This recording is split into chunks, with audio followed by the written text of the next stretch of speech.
Welcome back. तो 5 राज्यों में चुनाव की तारीखों का आज ऐलान हो चुका है और इसके साथ ही सियासी हलचल भी बढ़ गई है। सबसे हॉट टॉपिक पश्चिम बंगाल का चुनाव है, जहां 8 चरण में होने वाले चुनाव को लेकर ममता बनर्जी की त्योरियां चढ़ गई हैं।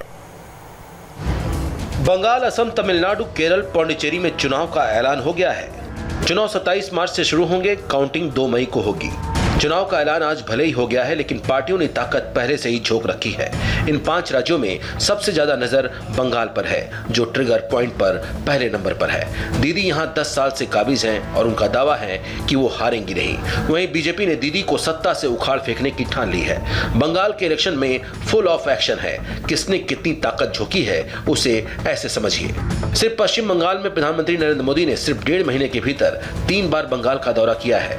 बीजेपी अध्यक्ष जेपी नड्डा पिछले 1 महीने में 4 बार बंगाल आ चुके हैं। 1 महीने में अमित शाह 2 बार बंगाल जा चुके हैं। बीजेपी के छोटे बड़े नेता अब तक 50 से ज्यादा रैलियां और रोड शो कर चुके हैं। जवाब में टीएमसी ने अब तक करीब 30 रैलियां और जनसभाएं की हैं। बीजेपी हो या टीएमसी, दोनों पार्टियां एक दूसरे में सेंध लगाने में जुटी हैं।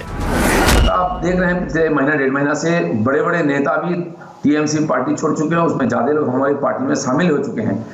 अभी चुनाव घोषणा हो गया, संहिता लागू हो जाएगा तो और भी लोग ज्यादा आएंगे, क्योंकि यहाँ जो चुनावी हिंसा और प्रशासनिक जो प्रताड़ना होती है उससे लोग डरते हैं। थोड़ी सी प्रशासन ढीला होने से, पुलिस अगर निरपेक्ष हो जाए तो और भी ज्यादा लोग हमारी पार्टी में ज्वाइन हो जाएंगे।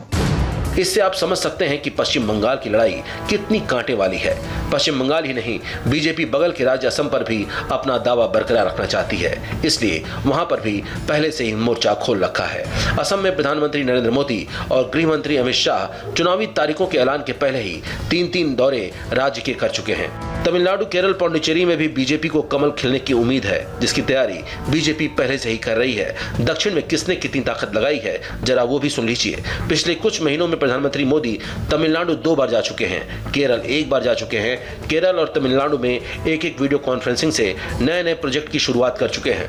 बीजेपी अध्यक्ष नड्डा केरल, पुडुचेरी में 1 बार, जबकि तमिलनाडु 2 बार जा चुके हैं। पुडुचेरी में कांग्रेस सरकार गिर गई है, यहां भी प्रधानमंत्री 1 बार जा चुके हैं। वहां प्रोजेक्ट का उन्होंने उद्घाटन किया।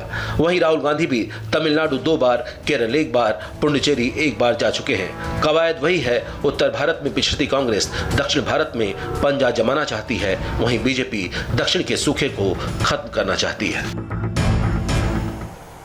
तो एक चुनाव गुजरात में भी हुआ। गुजरात के लोकल चुनाव में केजरीवाल क्यों हो रहे वोकल, देखिए एक ब्रेक के बाद।